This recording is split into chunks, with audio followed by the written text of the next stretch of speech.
Well, good morning, everyone.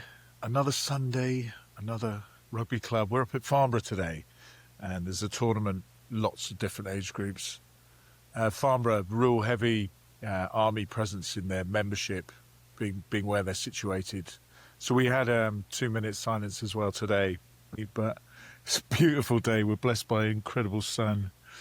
And then I heard this morning about the awful thing that happened in Huntington. I don't know any of the details yet, but there's some nutters around, aren't there? Some absolute nutters. And when you hear news like that, it really does shake your soul to the core, doesn't it? And it stops you kind of seeing all the beauty and the greatness that's just in front of you. And in fact, as I walk around here today, it's almost, you've got all these age groups of kids that are working their socks off for their teams. And they're building their own futures here. They're understanding discomfort, teamwork. Just watching some kids having an absolute temper tantrum for being taken off the pitch, quite funny. But I wouldn't change my upbringing with rugby at all. I just think it's such a wonderful grounding.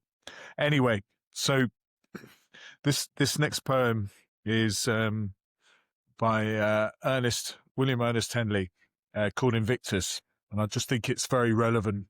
Of course, most of these are, and this is the series of poems that made England great. So, with this poem is kind of in the fires of pain, we are refined, right? In that crucible of hardship, character is smelted, hammered, forged, and hardened. And some men break under that pressure, but some men absolutely thrive and are forged with that pressure. So William Ernest Henley, he wrote Invictus from a hospital bed, his leg amputated, his future absolutely uncertain. Yet his words ring like steel across the centuries. They remind us that, whatever confines us, whether it's illness, circumstance, fear, we are still the blacksmiths of our own fate, right? And from that hospital bed to the battlefield to the boardroom, this is the anthem for men who refuse to bow. So it's about those who rise again, bloodied but unbroken. So here we go. This is Invictus by William Ernest Henley from 1888.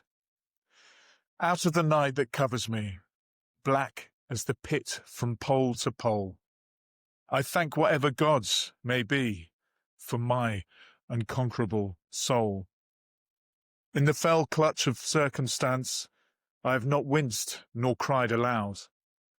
Under the bludgeonings of chance, my head is bloody, but unbowed. Beyond this place of wrath and tears looms but the horror of the shade, and yet the menace of the years finds and shall find me unafraid.